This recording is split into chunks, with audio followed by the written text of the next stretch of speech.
이스라엘 백성들이 바벨론에서 1차 포로 귀환 자들이 먼저 오게 되었고 2차 귀환 자들, 3차 그리고 이제 이들이 와서 무슨 일을 하고 있는지를 우리는 연속적으로 살펴보고 있습니다.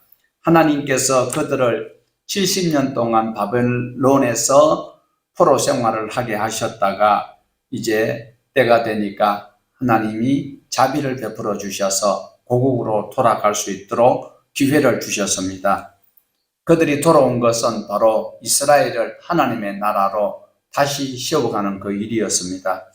1차 포로 귀환 자들을 스룹바벨 중심으로 유대인들이 돌아오게 되었고 2차 포로 귀환 자들을 에스라가 중심되어 데리고 왔습니다. 그리고 오늘 우리가 보고 있는 이 느헤미야는 3차 포로 귀환 자들을 데리고 오고 있습니다. 그들이 온 목적은 하나님의 나라를 세우고 하나님의 백성으로 살아가는 그 일을 위해서 오고 있습니다.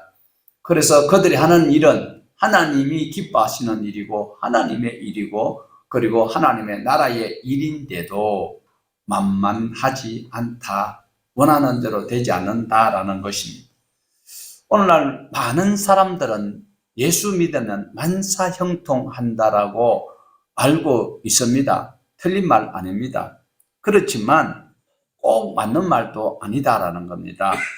우리가 예수 믿으면 생명과 평강을 얻는다, 하이살롬의 은혜를 누리고 살아간다라고 이야기하지만 현실적으로 여러 가지 많은 일들이 내가 생각하는 대로 안 되고 있다라는 것이 피부로 느낄 수 있습니다. 왜 그럴까요? 인간의 생각과 하나님의 생각이 다르기 때문에 그렇습니다. 심지어 하나님의 뜻을 이루고자 한다 할지라도 너무 어려운 일이 많이 있습니다. 내가 하나님의 기뻐하시는 뜻을 이루기 위해서 내가 하겠다라고 시작하는 그 순간부터 여러 가지 많은 어려운 일들이 봉착하는데 바로 주변이 환경이 깨어져 있기 때문에 그렇다. 하나님을 알지 못하는 자들과 하나님의 일을 방해하려고 하는 세력들이 너무 기득권을 가지고 있는 그 상황에서 하나님의 일을 하려고 할 때는 잘 안 된다라는 것을 우리는 경험적으로 알 수가 있습니다. 모두가 다 예수 믿는 사람이라면, 자, 여기서 우리가 성경 이야기를 하면 하나님에 대해서 예수 그리스도의 구주 되심을 이야기하면 모두가 다 아멘 하지만 전혀 신앙생활을 하지 않고 예수가 뭔지도 모르는 사람들 앞에 가서 하나님의 이야기를, 성경 이야기를 하면 대화가 안 되던 것처럼 지 주위의 환경이 다 깨어져 있어서 하나님의 일을 하는 데는 여간 어려운 일이 아닐 수가 없습니다. 오늘 본문에 나오는 믿음의 사람 느헤미야도 하나님의 일을 하려고 하고 있는데도 믿음으로 살아왔던 그도 지금 고국에 돌아왔는데 많은 어려움을 당하고 있고 또한 어떻게 극복을 해야 할지 하나님 앞에 기도를 하고 있는 장면이 있습니다. 여러 가지 많은 문제들이 있지만 믿음으로 하나씩 해결해 나가는 이 신앙을 우리가 배워가기를 원합니다. 예수 믿고 복받고 형통하기 위해서 이 시간 여러분이 나오셨다면 잘 나오신 것 맞아요. 하지만 하나님의 사람들이 어려움을 어떻게 극복해 나가는지 그 현실을 우리가 직시하면서 이 시간 주목하면서 함께 볼 수 있기를 원합니다. 지금 믿음의 선진들이 했던 그 방법대로 우리도 살아가면 훨씬 더 신앙의 성공적인 확률이 높습니다. 자, 주변에 보면 지난 시간에 보았듯이 여러 가지 협박과 조롱도 있고 또 어려운 가운데 있는데 오늘 본문 5장을 우리가 볼 때에는 내부적인 문제가 심각하다는 것을 볼 수가 있어요. 자, 우리 1절을 같이 보시겠습니다. 그때의 백성들이 그들의 아내와 함께 크게 부르짖어 그들의 형제인 유다 사람들을 원망하는데 지금 성 바깥에는 산발랏이 곧 쳐들어올 그런 위기 가운데 있습니다. 성 안에는 백성들의 부르짖음이 있습니다. 바벨론 성이요, 어마어마한 성이고 도저히 외부 침략으로는 무너뜨릴 수가 없어요. 그런데 그 성이 왜 무너졌을까요? 물론 하나님의 섭리 가운데 포함되어져 있지만 내부에서 문이 열려지니까 그 금성철벽, 바벨론 성벽도 다 무너지듯이 지금 하나님의 선민들이 바벨론에서 특수 교육을 받고 하나님을 사모하며 주님의 뜻대로 살겠다고 온 자들이 하나님의 성벽을 쌓는 그 일이 위험 가운데 있는데 그 일을 하는 가운데 외부에서는 전쟁을 불사하는 그런 위기가 있고 속에는 골마 터져 있습니다. 그래서 이런 일들을 우리는 밖에 걱정, 속에 근심 누구나 다 있습니다. 이것을 주께 맡기는 자가 믿음의 사람의 어떤 태도이라고 할 수 있겠지만 오늘 느헤미야가 봉착한 이 환경도 바로 무슨 일이라 할 수 있습니까? 매우 외환. 정말 바깥에는 산발락과 도비아가 전쟁을 발발하려고 하고 있고 내부에는 백성들이 고통 가운데 있다라는 겁니다. 지금 이스라엘 백성들이 하나님의 원하시는 일을 하는데도 이런 일이 발생한다면 어떻게 해야 될까요? 이 일을 그만두어야 할까요? 어렵다고 힘들다고 자포자기하고 포기를 해야 할까요? 이럴 때일수록 우리는 하나님 앞에 매달려야 합니다. 하나님께로 나아가야 합니다. 하나님을 의지해야 합니다. 하나님을 의지하고 말씀의 순리대로 우리가 해결하려고 하면 그 위기가 바로 기회가 된다라는 거죠. 로마서에서 우리가 잘 알고 있는 말씀, 합력하여 선을 이루시는 하나님의 은혜를 여기에서 맛볼 수가 있습니다. 하나님께서 도우시는 손길을 경험할 수 있는 기회다라는 거예요. 공동체가 하나가 되는 결속의 기회가 될 수도 있습니다. 자, 당시에 어떤 문제가 있는가 우리가 역사를 다시 한번 기억을 해보면서 더듬어 보시기를 바랍니다. 바벨론에서 고국으로 돌아온 사람들, 황무지 같은 그 땅을 정리정돈하고 거기에서 자기 거주지와 그리고 그 나라를 거룩한 다시 재건한다는 것은 여간 어려운 일이 아닐 수 없습니다. 그렇다 할지라도 모두가 어려운 가운데서 바벨론에서 올 때에 자기 재산 정도가 다 다를 수가 있습니다. 다 어렵다 할지라도 그 중에서 넉넉한 자들이 있을 수가 있다는 것입니다. 지금 소수의 사람들, 지도층 사람들은 힘든 일이 없이 풍요롭게 살아가고 있다는 것이 느헤미야 시대 때 고발하는 고발장의 한 장면입니다. 그들이 이 땅에 하나님의 기뻐하시는 백성으로 살아가기 위해서 고국으로 돌아왔지만 식구는 많고 먹을 양식은 없고 그래서 그들이 할 수 없이 포도원과 밭을 저당 잡히고 그리고 그 생계 유지를 위해서 생활하다가 결국은 고금리에 이자를 갚지 못하고 원금을 갚지 못하니까 자기 자녀들이 종으로 팔리고 심지어 노예 생활한다라는 이런 일들이 있기 때문에 너무 가슴 아파서 그들이 그동안에 그 지도자들에게 가서 탄원을 하였지만 전혀 그것이 반영되지 아니하고 있었다라는 겁니다. 느헤미야는 바로 유다를 책임지고 있는 총독입니다.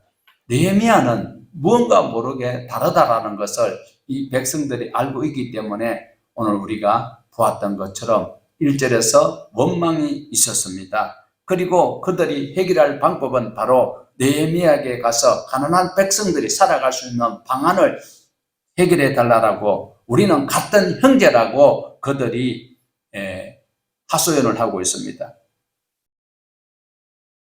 말씀해 보면 이런 형제들에게 고통을 가중시켜서는 안 된다라고 우리가 알고 있고 그리고 우리는 같은 동족인데 이런 일이 있습니다라고 느헤미야에게 호소를 하고 있습니다. 더 이상 우리가 살 길이 없습니다. 우리의 가난을 좀 해소해 주십시오라고 탄원을 하고 있는 이 장면. 우리나라 말에도 가난은 나라님도 책임 못 진다고 하는데 이 가난은 사회적 책임인가요? 개인의 게으름 때문에 그런 것일까요? 참 어려운 문제가 아닐 수 없습니다. 가난은 노력하면 얼마든지 극복할 수 있다라고 이야기를 하고 있지만 그것도 여유가 있는 사람들이 하는 소리고 가진 자들이 갖추어진 자들이 하는 소리지 정말 극빈자들이 그 계층 간에 그 두꺼운 벽을 깨는 것은 너무나도 어렵지 아니할 수 없습니다.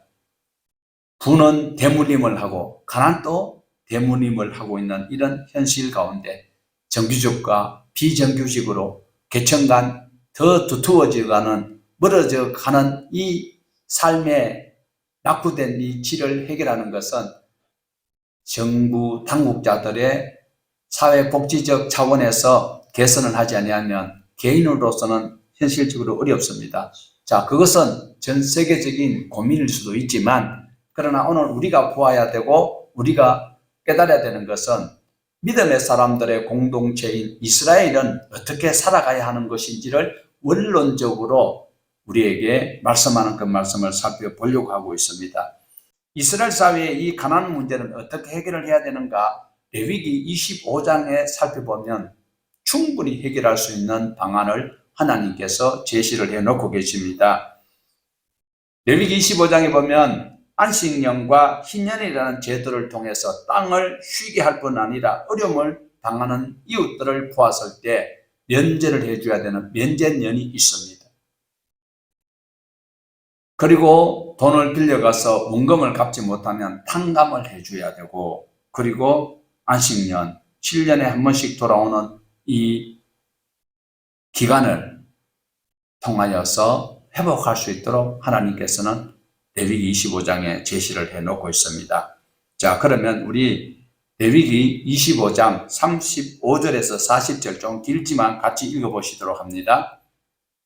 내 형제가 가난하게 되어 빈손으로 내 곁에 있거든 너는 그를 도와 거류민이나 동거인처럼 너와 함께 생활하되 너는 그에게 이자를 받지 말고 내 하나님을 경외하여 내 형제로 너와 함께 생활하게 할 것인즉 너는 그에게 이자를 위하여 돈을 구워주지 말고 이익을 위하여 내 양식을 구워주지 말라.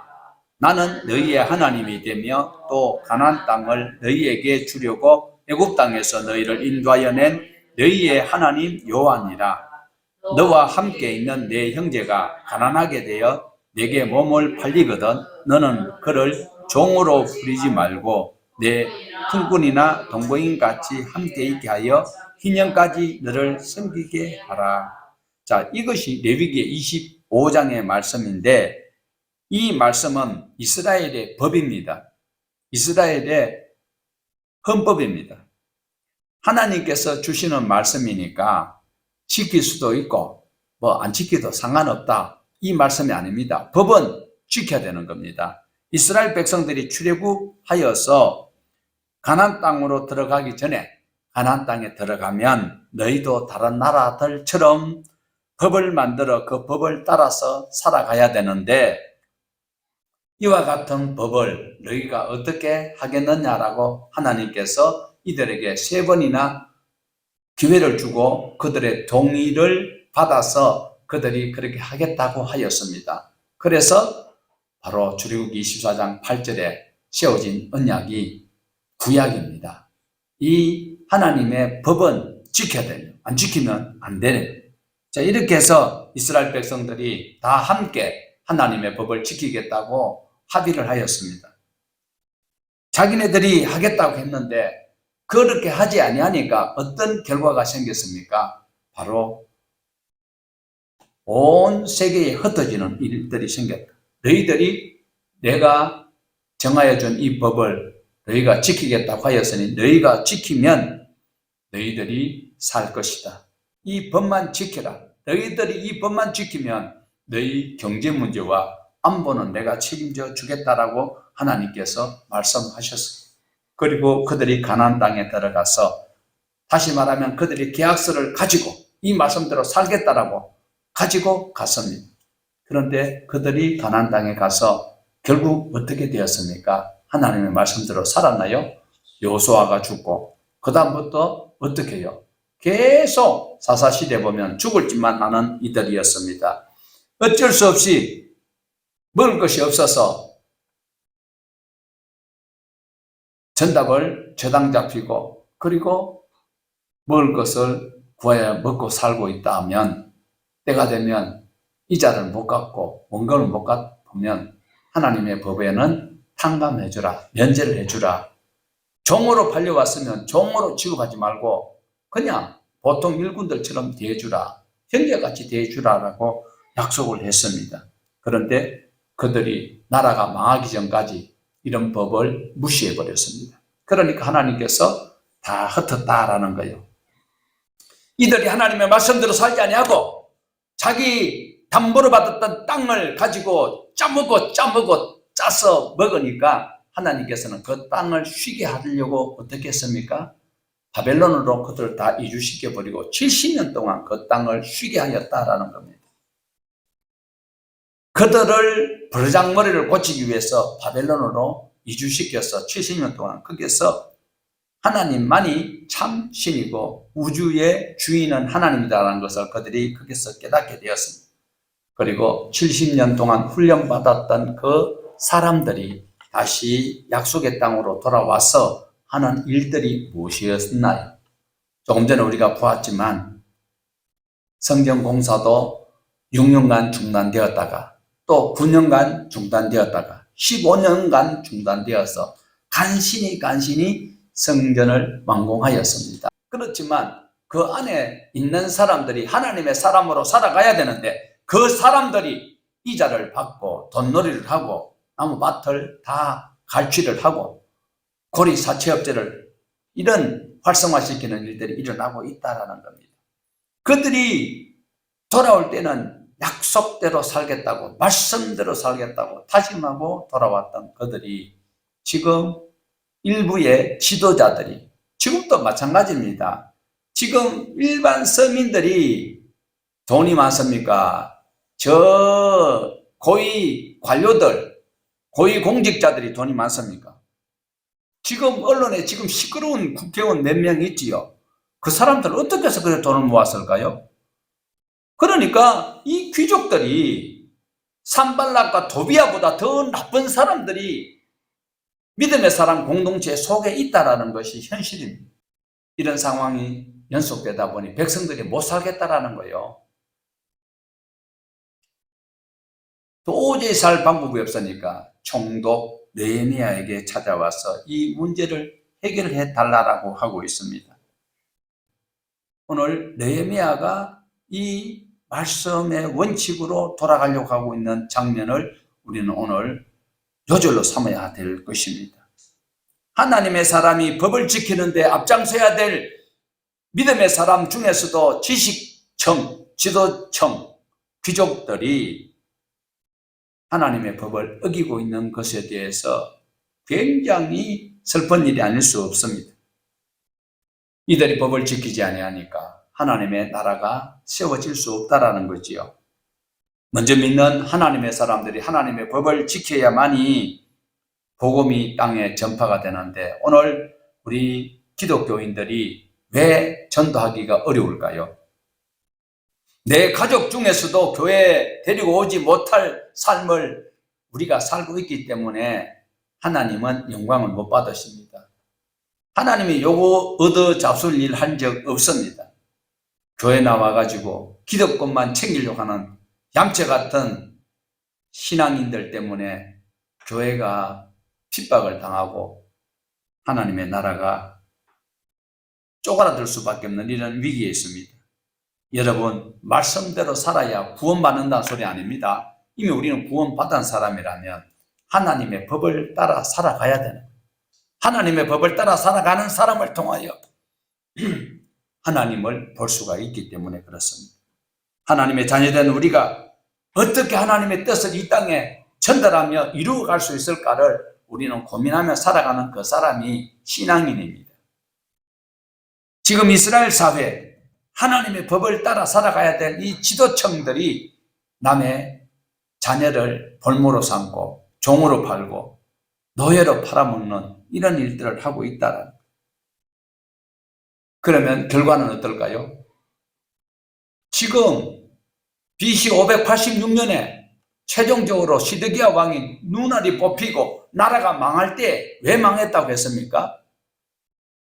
신해산 언약, 율법을 어겼기 때문에, 하나님과 맹세했던 것을 어겼기 때문에 그 어려운 일이 있었다면 지금 다시 기회가 주어졌을 때 반복적으로 죄를 짓는 그것은 사방의 그 길을 자기가 자발적으로 들어가는 것과 너무나도 같습니다. 느헤미야는 아찔합니다. 에스라 선생님도 기도할 면목이 없다고 했잖아요. 회개할 면목이 없다고 했습니다. 느헤미야도 지금 하나님 앞에 기도할 기력이 없을 정도로 너무 슬픈 일을 맞이하고 있습니다. 느헤미야는 치밀어 오르는 분노를 참을 길이 없습니다. 그렇지만 꾹 참고 귀족들을 향하여서 외치는 한마디, 당장 이자 받기를 그치라. 뿐만 아니라 밭과 포도원을 돌려주라. 이때에 귀족들과 그 지도층의 반응은 어떤지 우리 5장 13절을 보시겠습니다. 내 옷자락을 털며 이르기를 이 말대로 행하지 아니하는 자는 모두 하나님이 또한 이와 같이 그 집과 산업에서 털어버리실지니 그는 곧 이렇게 털려서 빈손이 될지로다 하며 온 회중이 다 아멘하고 여호와를 찬송하고 백성이 그 말한 대로 행하였느니라. 팍 풀면서 하나님께서 또 이렇게 하신다. 자, 느헤미야가 설교는 뻔뻔하게 하고 총독으로 와가지고 이렇게 하면서 저녁에는 막 청남동가 술집에 가가지고 동백아가씨 부르고 이런 짓을 계속하고 있는데 지금 백성들이 민원이 들어와서 자, 너희들 그동안 이자 많이 받아먹는 거 이자 받지 말고 논밭 천지를 돌려주라 이러면 누가 듣겠느냐라는 거죠. 그러나 여기 뭐요? 마지막 절에 뭐요? 여호와를 찬송하고 백성들이 그 말한 대로 행하였느니라. 그 앞에 뭐요? 하고 앞에 뭐가 있어요? 여호와를 그 앞에 아멘이 있어요. 그래 하겠다는 거예요. 목사가 설교해 놔놓고 그대로 산다는 것은 정말 어렵지만 살려고 노력하는 사람 중에 한 사람입니다. 예. 얼마나 다행스러운 일인지 몰라요. 느헤미야가 이자를 받지 말고 과거에 받은 거 다 돌려주라. 그러니까 아멘 하는 거예요. 밭과 포도밭을 돌려주라 했을 때에 만약에 귀족들이 내가 왜 이랬더라면 총독 체면이 말이 아닐 수 있습니다. 분명히 느헤미야가 옷자락을 털면서 하나님께서도 이렇게 너희를 털어서 티끌처럼 될 이런 경고를 할 때에 반발할 수도 있습니다. 그런데 조금 전에 말씀드렸지만 느헤미야가 너무 헌신적으로 백성들을 섬겼고 국가를 위해서 충성했잖아요. 그러니까 이들이 귀족들이 할 말이 없는 거죠. 그 법을 지키지 않아서 우리 민족이 바벨론에 가서 70년 동안 그리고 북이스라엘은 온 세상에 다 흩어져 버렸는데 그러면서 또 이 짓을 하여서 이 나라를 멸망시키려고 하느냐 이 소리잖아요.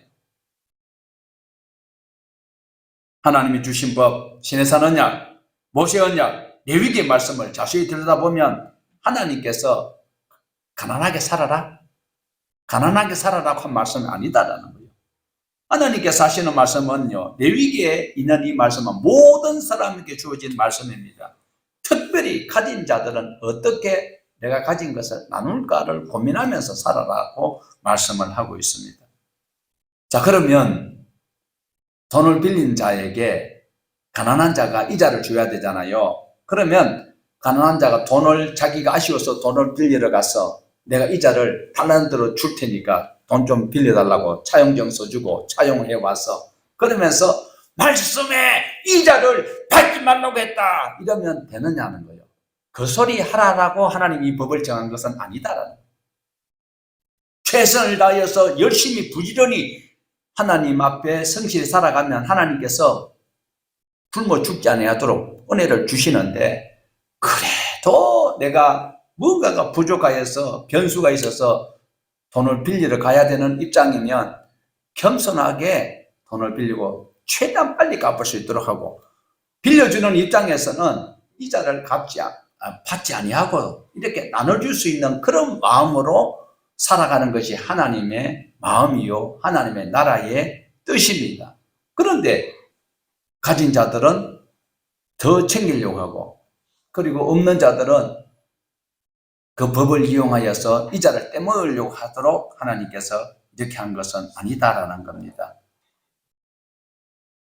우리가 살아가는 동안에요, 나 혼자만 잘 먹고 잘 살고 있고 주변에서 전부 다 못 먹으면 어떻게 돼요?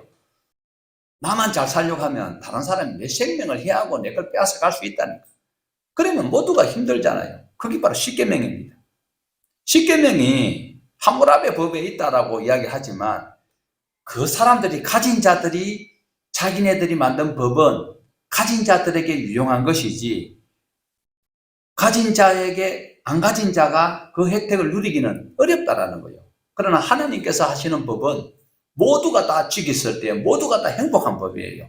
함무라비 법은요, 만약에 눈에는 눈, 이는 이, 주인의 아들이 하인의 아들 눈을 다치게 하면 그것은 그냥 위로의 말 한마디로도, 아니면 위로의 말도 안 하고 그냥 위야무야 넘어갈 수 있어요. 그런데 예를 들어서 하인의 아들이 주인의 아들의 눈을 다치겠다면, 그러면 어떻게 될까요? 그 하인의 아들은 죽어요. 눈 하나 뽑는 게 아니고, 눈 다치겠는 거 눈은 눈으로, 아니요. 가진 자들에게는 그 법이 엄격하게, 그리고 가지지 못한 자들에게는 그것은 있어야만 한 법이지만, 하나님 주신 십계명은 모두가 다 지킬 수 있는 거예요. 남의 아내를 탐내지 말라.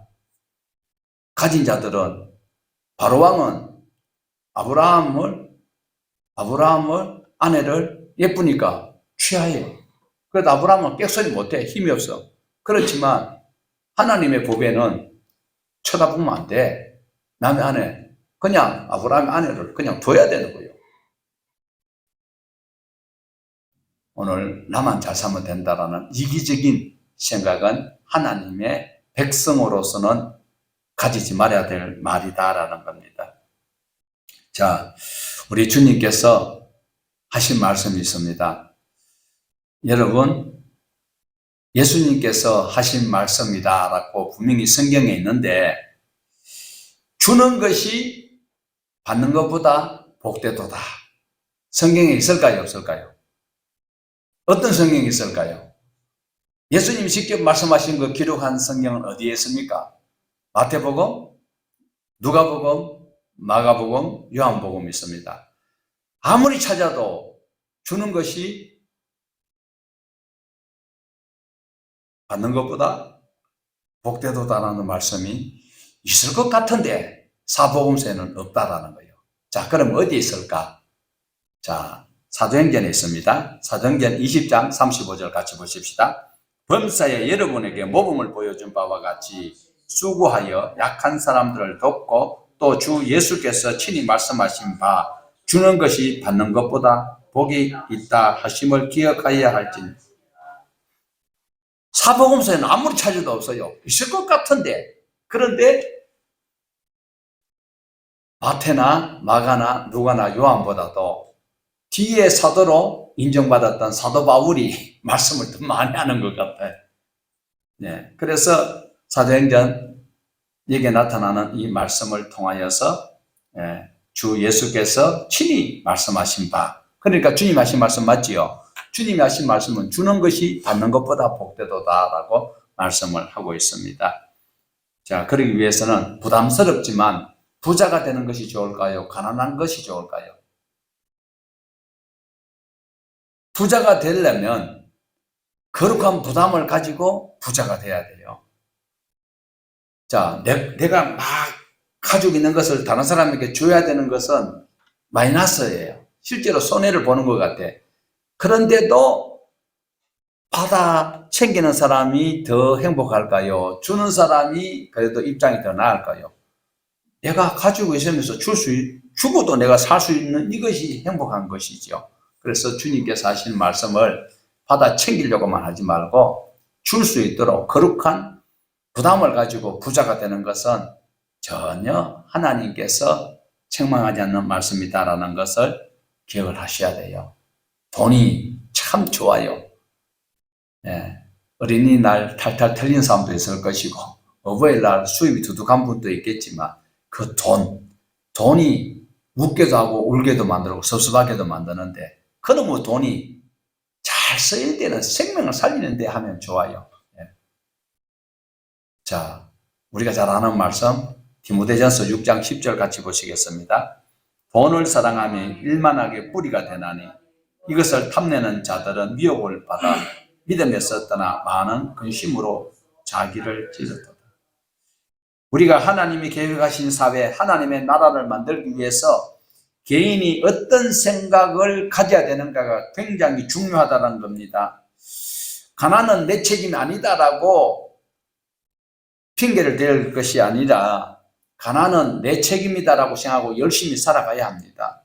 그리고 내가 거룩한 부담이 있지만 내가 가지고 있다면 나눠줄 수 있어야 됩니다. 엘리멜렉처럼 몽땅 팔아가지고 모압으로 가지 말고 오늘 우리 이 자리에서는 공동체는 가난한 자를 책임지겠다라는 생각을 가져야 돼요. 지자체나 나라에서는. 그러나 백성들 역시는 이 가난을 내가 극복하기 위해서 최대한 열심히 성실히 부지런히 살아가야 된다라는 것을 우리가 가져갈 때에 아름다운 복지사회가 되고 복지국가가 될 것입니다. 거룩한 부담을 가지고 어떻게 나눌까를 생각해야 되는 것입니다. 지금 이스라엘 사회 총독의 권한을 가진 느헤미야가 계획을 이루어가는데 솔선수범해야 될 지도층들이 지금 그러지 못한 상황 가운데 민원이 발생했습니다. 그렇지만 느헤미야는 솔선수범하였기 때문에 그 지도층들이 부정할 수 없고 순종할 수밖에 없도록 만드는 이런 지도자, 우리 이런 그리스도인들이 되어야 합니다. 자, 14절입니다. 5장 14절 보십시다. 유다 땅 총독으로 시험을 받은 때 곧 아닥사스다 왕 제20년부터 제32년까지 12년 동안 나와 내 형제들이 총독의 녹을 먹지 아니하였느니라. 페르시아의 공무원인 느헤미야는 마음만 먹으면 막대한 부를 창출할 수 있습니다. 권력을 이용해서 이스라엘 전체를 자기 것으로 만들 수도 있는 그런 위치에 있어요. 그런데 그걸 하지 않았다는 거예요. 월급을 받지 아니하고 지배국의 관리자가 식민지의 백성들을 무지에 막지하게 압제하는 그것이 역사입니다. 그런데 느헤미야는 그런 권한이 있었지만 그러지 아니하고 자기가 솔선수범하였다라는 것을 우리에게 보여줍니다. 느헤미야는 자신이 총독이 되었음에도 불구하고 12년 동안 봉급을 받지 아니하고 오히려 1년에 한 번씩 황소를 잡고 아니지 날마다 소를 잡고 양을 잡고 닭을 잡아서 일꾼들에게 대접하는 이런 삶을 살았던 그 당연한 권리를 누리지 아니하고 성벽 쌓는 그 일들을 위해서 자기가 고국을 위해서 하나님 앞에 기도하면서 왔던 그 소임을 감당해 나가는 이 그리스도인의 참 모습을 여기에서 느헤미야를 통하여 볼 수가 있습니다. 느헤미야가 이런 삶을 살 수 있었던 그 이유는 바로 5장 15절입니다. 같이 보십시다. 나보다 먼저 있었던 총독들은 백성에게서 양식과 포도주와 또 은 40세겔을 그들에게서 빼앗았고 또한 그들의 종자들도 백성을 압제하였으나 나는 하나님을 경외함으로 이같이 행하지 아니하고 자기가 섬길 수 있었던 것은 하나님을 경외하여 그 앞에 총독들 그 종자들은 그 밑에 있던 신하들이요 다 헤쳐먹었다는 거예요. 헤쳐먹었다고 해도 되죠. 헤잡쌌다고 하는 것보다 헤쳐먹었다는 말이 더 여기에는 합당할 것 같아요. 느헤미야는 자신의 능력이 뛰어나서 총독으로 온 것이 아니라 하나님께서 자기를 이곳에 일꾼으로 삼아서 보내셨다라는 것을 생각하고 있습니다. 총독의 자리가 누리는 자리가 아니고 바로 봉사와 책임의 자리로 여기면서 백성들을 섬기고 리드하고 있는 이 장면, 오늘 우리 그리스도인들이 배워야 할 것입니다. 느헤미야에게 총독의 자리는 늘 하나님을 의식할 수밖에 없어요. 하나님의 성전이 있는 이 예루살렘 성벽을 건축하는 일에 산발락과 도비아가 지금 이상하게 공격하고 하나님의 나라를 짓밟으려고 하고 있는 이때에 느헤미야는 자기 권세, 권력을 이용하지 않고 오히려 하나님을 경외하며 백성들과 함께 속히 이 도성을 방어할 수 있는 성벽을 가꾸고 있습니다. 우리 19절 보시겠습니다. 내 하나님이여, 내가 이 백성을 위하여 행한 모든 일을 기억하사 내게 은혜를 베푸시옵소서. 이 기도는 느헤미야가 자랑하려고 한 것이 아닙니다. 또한 내가 백성들로부터 봉급받지 않았으니까 하나님이여 그것은 몇 배로 채워주시옵소서, 이렇게 기도한 것이 아닙니다. 내가 이렇게 살 수 있는 이 삶은 하나님이 나를 나되게 했고 사도 바울이 여기서 배우지 않나 싶어요. 하나님의 은혜로 말미암아서 이런 삶을 살 수 있고 계속 살아갈 수 있도록 은혜를 베풀어 달라고 하는 것이 느헤미야의 기도입니다. 우리 기도는 어떨까요? 달라라고만 하죠. 잠언에 나오는 거머리 자식들처럼. 나는 하나님을 경외함으로입니다. 여호와여, 나는 저기 있는 세리처럼 저리 하지 아니하고 이래 금시오. 그는 바리새인적인 기도가 아니고 이 나눌 수 있고 섬길 수 있는 이 은혜를 계속 유지할 수 있도록 하나님 내게 자비를 베풀어 달라고 기도하고 있습니다. 우리의 신앙적 고백은 나는 눈에 보이지 않는 하나님을 내 눈에 보이는 하나님으로 섬기며 살아갈 수 있는 내 믿음이 되게 하옵소서. 이것이 우리 기도고 내 신앙이 되어야 합니다. 죽어서 가는 천국이 아니라 지금 하나님 앞에서 내가 살고 있다. 하나님이 우리와 함께 하심을 믿으시기를 바랍니다.